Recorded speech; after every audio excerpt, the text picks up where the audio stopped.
고린도라고 하는 도시는 마게도냐 지방의 최남단 항구 도시로서 사도 바울이 2차 전도 여행 때 바로 그곳에 고린도 교회를 세웠습니다. 그곳에서 약 1년 6개월 정도 머물면서 목회를 하였습니다. 그런 다음에 이 바울이 다른 곳으로 떠났을 때 그 고린도 교회에서 여러 가지 문제가 발생했습니다. 이 문제를 해결하기 위해서 편지를 써보냈는데 바로 이것이 고린도 전서 말씀이었습니다. 교회가 무엇인지를 설명을 하면서 교회의 바른 방향에 대해 일깨워 주었죠. 그 후로 교회 상황이 더 악화되었다는 소식을 들었습니다. 그래서 바울은 친히 고린도 교회를 방문하였습니다. 하지만 회개를 보지 못하고 다시 에베소로 돌아와야만 했습니다.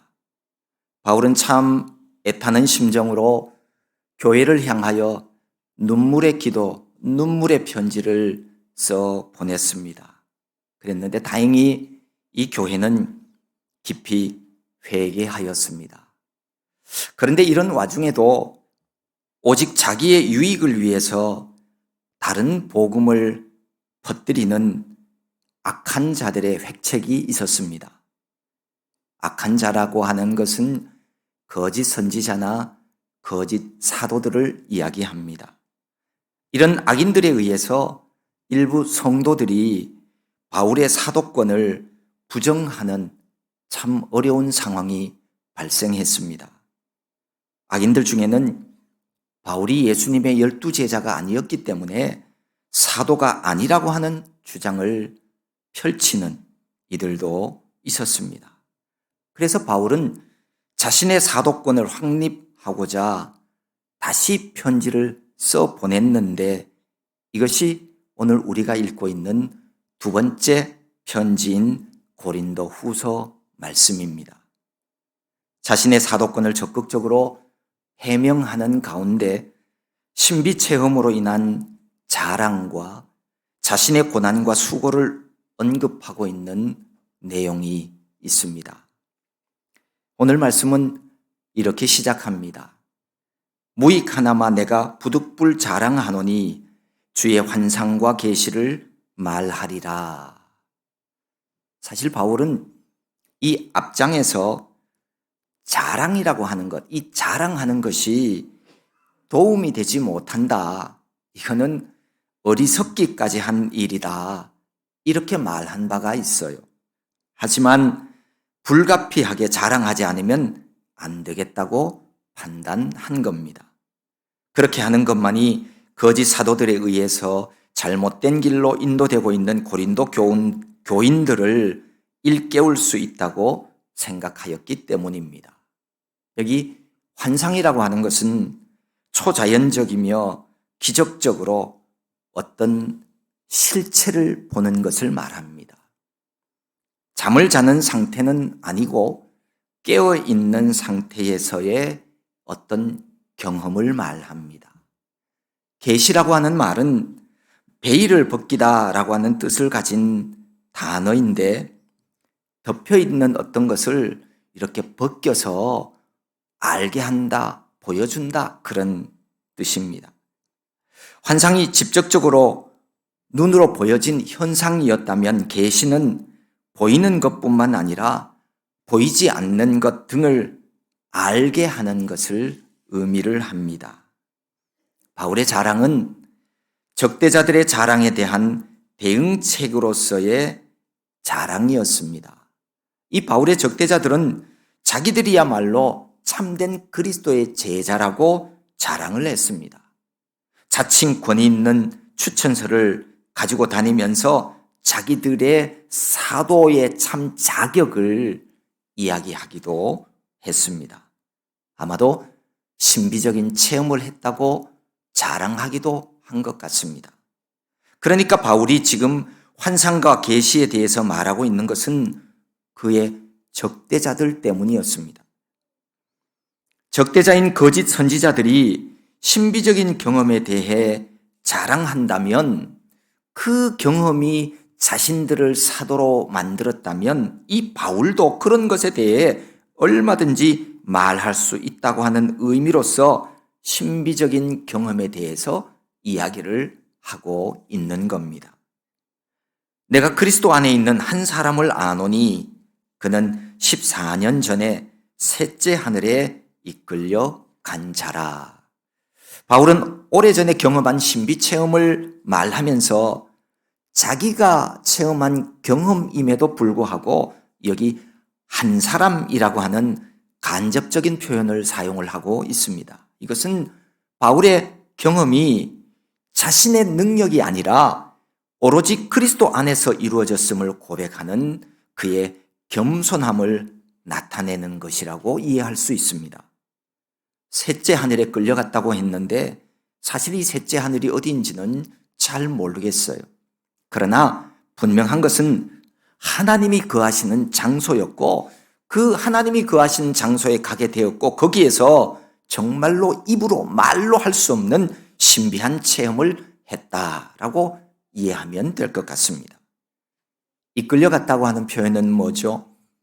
자의가 아니라 성령에 의해 지배된 불가항력적인 상태였다는 것을 나타내는 말입니다.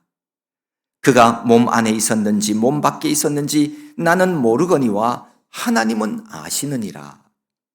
이 말은 환상의 경험이 인간의 지성이나 어떤 관념으로는 설명할 수 없는 것이었다라고 하는 것을 나타내죠.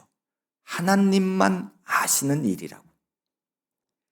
그가 낙원으로 이끌려가서 말로 표현할 수 없는 말을 들었으니 사람이 가히 이르지 못할 말이로다.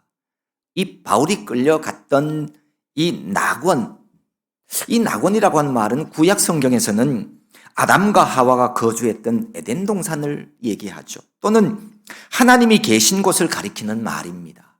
신약 성경에서는 예수님께서 회개한 강도에게 약속한 장소가 바로 낙원이었습니다.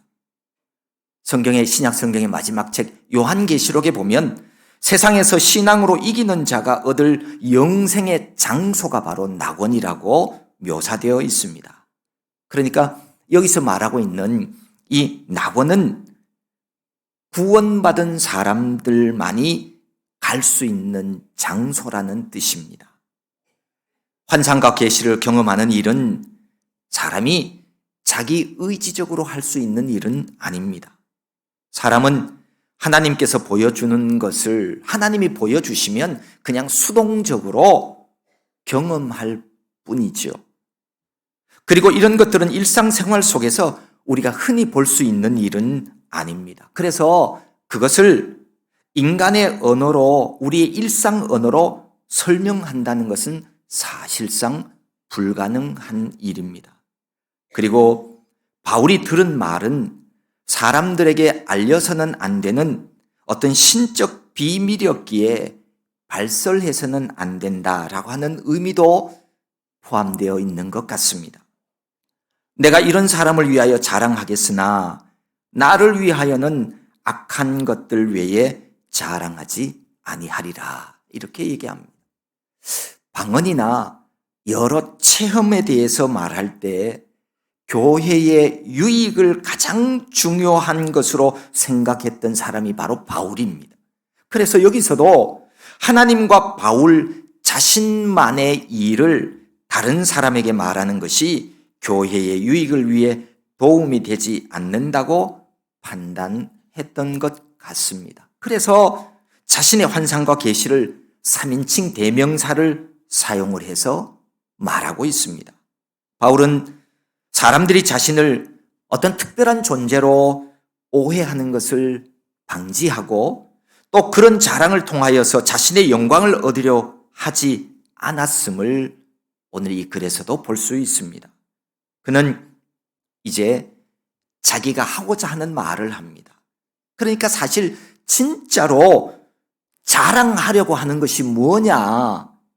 자신의 신비적인 체험이 아니었습니다. 오히려 그는 자신의 약함을 자랑한다고 밝히고 있습니다.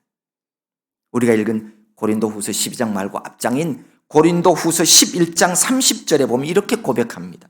내가 부득불 자랑할진대 내가 약한 것을 자랑하리라 라고 이미 이야기한 바 있습니다. 그럼에도 불구하고 지금 바울이 자신의 신비 체험을 말하고 있는 것은 다만 자신의 적대자들이 그들의 사도적인 증거로서 신비적인 체험을 말하고 있기 때문이었습니다. 만약에 그런 신비적인 체험이 사도직의 증거라면 바울 자신도 얼마든지 말할 것이 있다는 의미로서 자신의 환상 체험을 진술하고 있는 겁니다. 진정으로 이 사도 바울이 말하고자 하는 것은 사도로서의 어떤 자랑이 오직 자신의 약함에 있다는 것을 거짓 선지자들이나 그리고 또 보고 있는 고린도 교인들에게 알려주기 위함이었습니다. 그래서 바울은 6절에서 이렇게 말합니다. 내가 만일 자랑하고자 하여도 어리석은 자가 되지 아니할 것은 내가 참 말을 함이라. 그러나 누가 나를 보는 바와 내게 듣는 바에 지나치게 생각할까 두려워하여 그만두노라. 바울은 지금 자신의 경험을 자랑하고자 해도 어리석은 자가 되지 않는다고 말합니다. 이유는 자신의 자랑이 모두 참이기 때문이었습니다. 이렇게 자신의 경험에 어떤 사실성을 강조하고 있는 것을 보면 바울의 적대자들은 자신들이 보지도 않는 환상에 대해서 거짓으로 말하고 있었던 것 같습니다. 바울은 얼마든지 더 말할 것이 있었음에도 불구하고 더 이상 자랑하지 않겠다고 합니다. 자신의 이야기가 사실과 다르게 왜곡되지는 것을 방지하기 위해서 더 이상은 얘기하지 않겠다는 겁니다.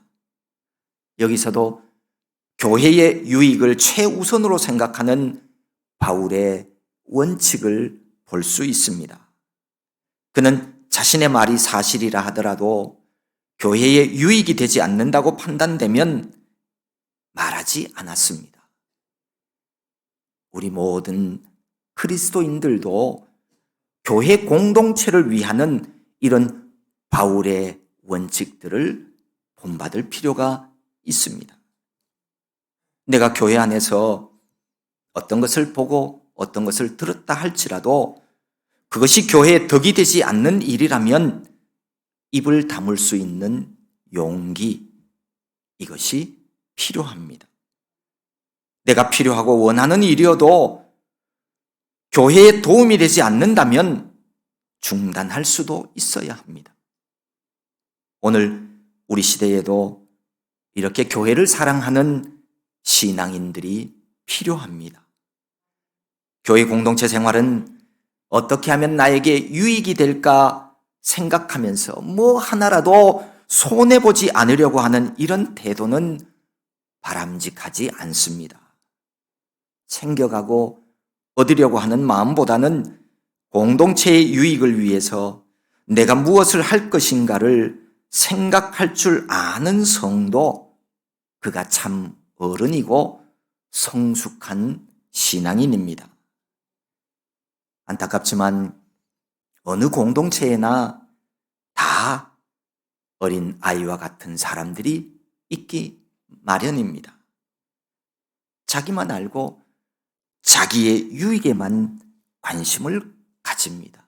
물론 이런 마음은 하나님의 나라에도 합당하지 않습니다.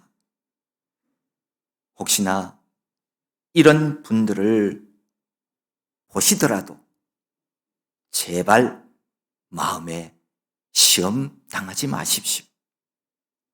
모두가 다 그런 건 아니니까요.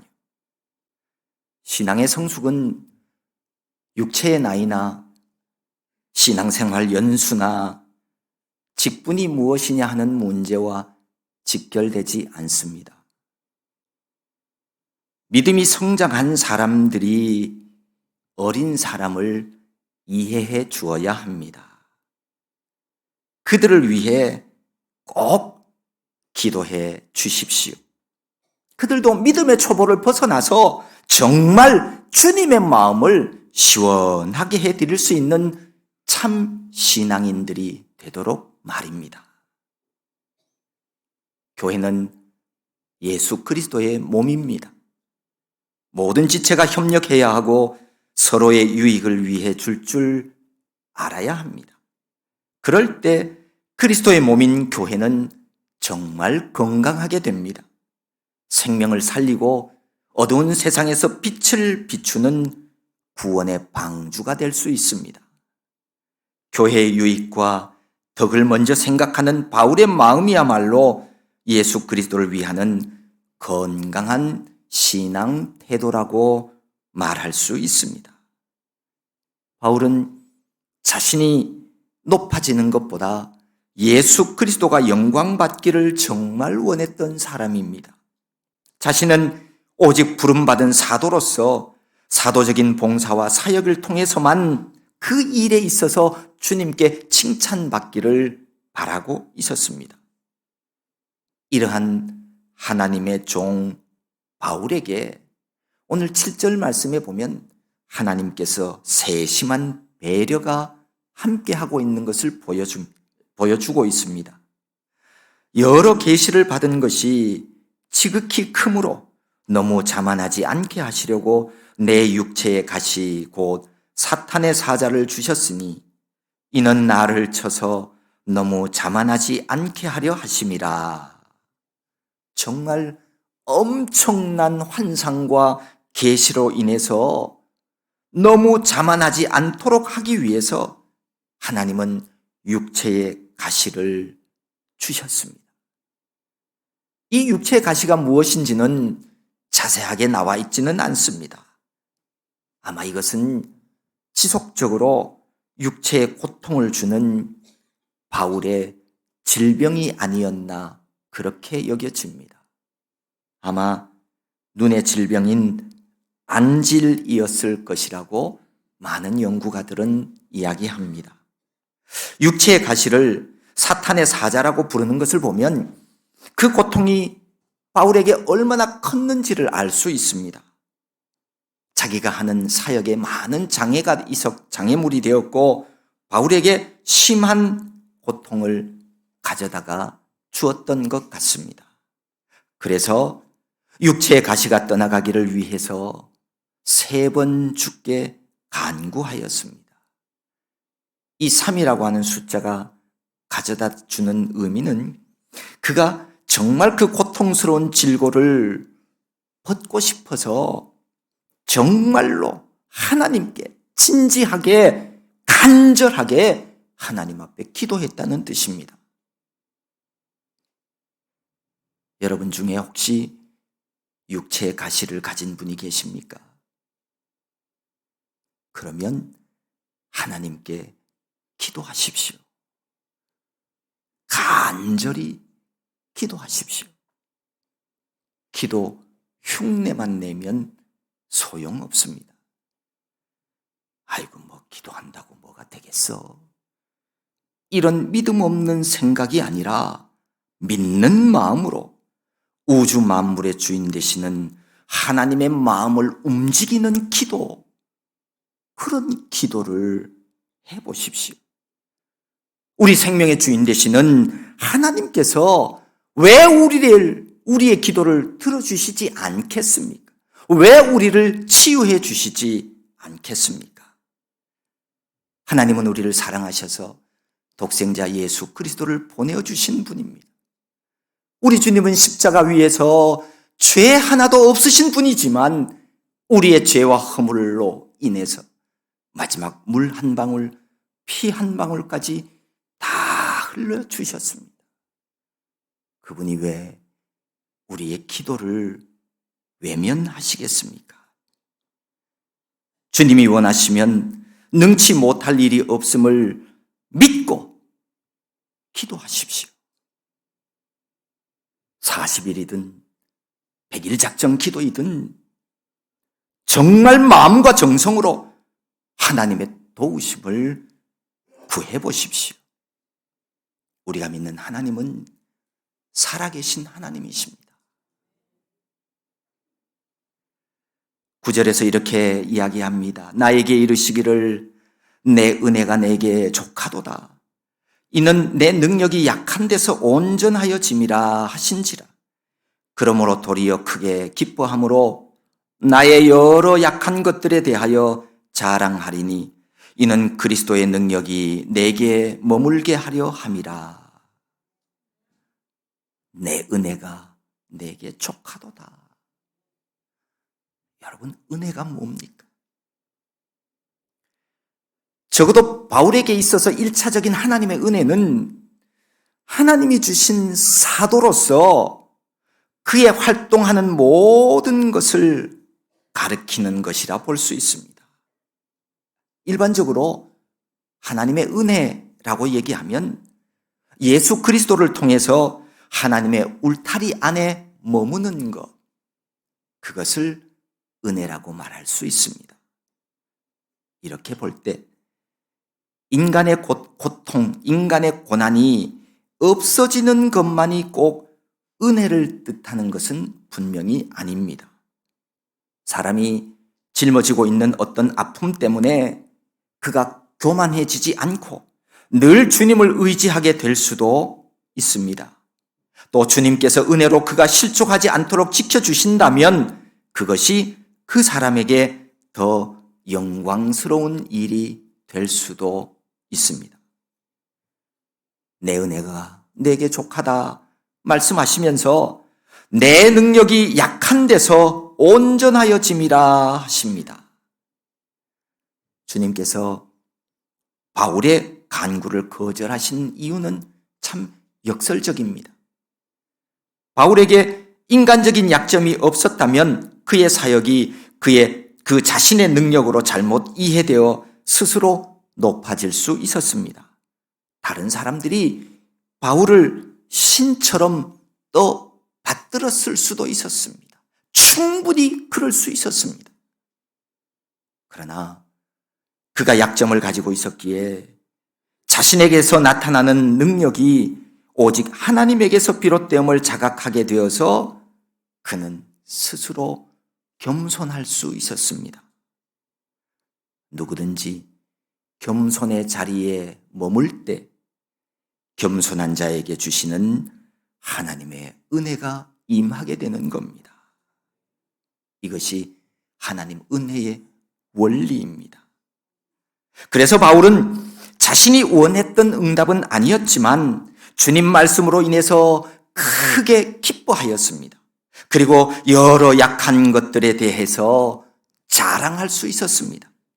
바울은 깨달았습니다. 자신에게 약한 부분이 많을수록 예수 그리스도의 능력은 확고하고 변함없이 자신에게 머물 수 있다는 사실을 말입니다.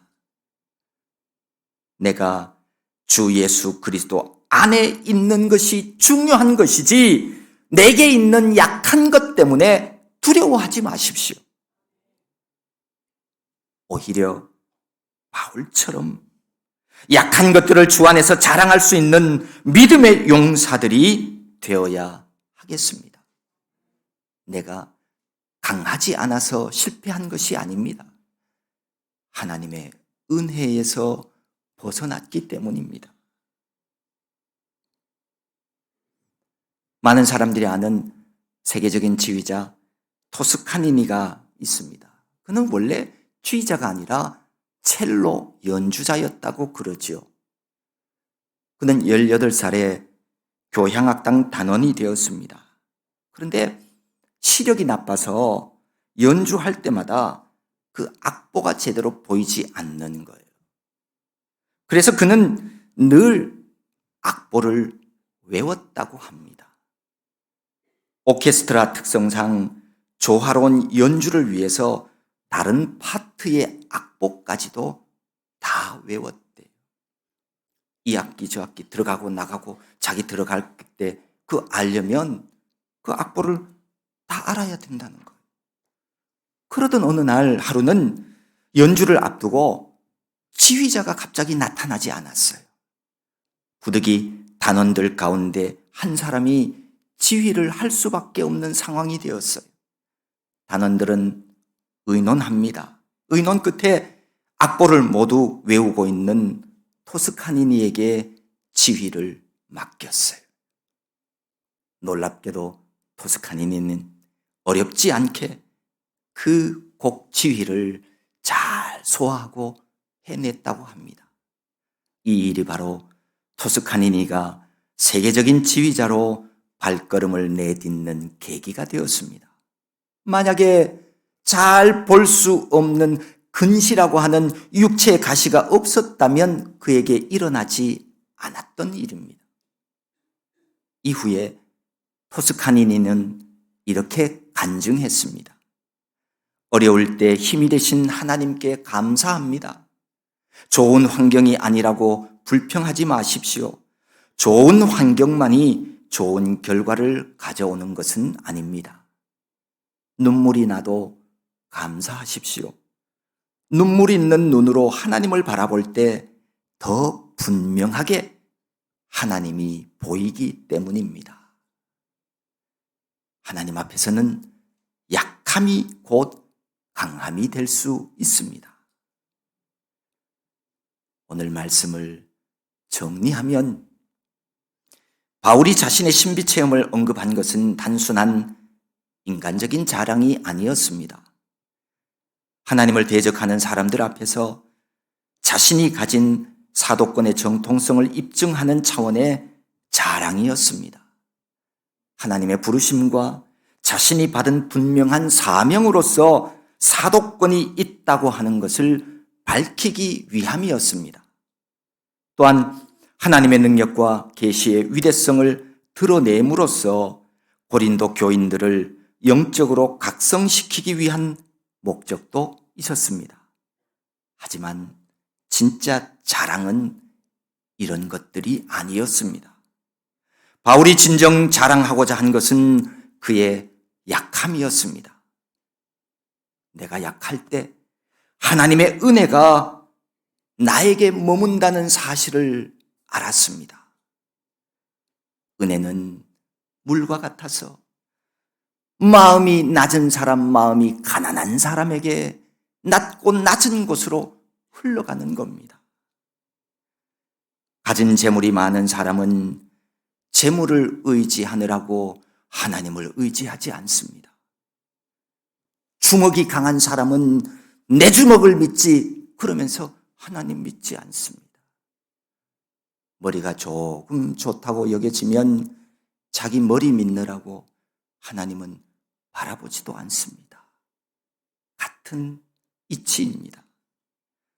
바울의 삶의 모습은 인간적으로 볼 때는 약하고 비천하게 보였는지 모릅니다. 하지만 분명한 것은 실제로는 그리스도의 능력으로 충만한 삶을 살았습니다. 하나님의 은혜 안에 거하는 자였기 때문이었습니다. 그래서 그는 내가 그리스도를 위하여 약한 것들과 능욕과 궁핍과 박해와 곤고를 기뻐한다고 말합니다. 그러면서 내가 약할 그때에 강함이다 라고 선언하고 있습니다. 오늘 바울의 체험적 고백을 통해서 우리도 고통에 직면하는 법을 배울 수 있습니다. 연약함과 고통은 우리를 침몰시킬 수 없습니다. 중요한 것은 세상의 관점도 사람들의 관점도 아닙니다. 주님 은혜 안에 거하는 자가 되어서 하나님의 관점 안에서 살아가는 것입니다. 이것이 진정으로 성숙한 그리스도인의 삶입니다.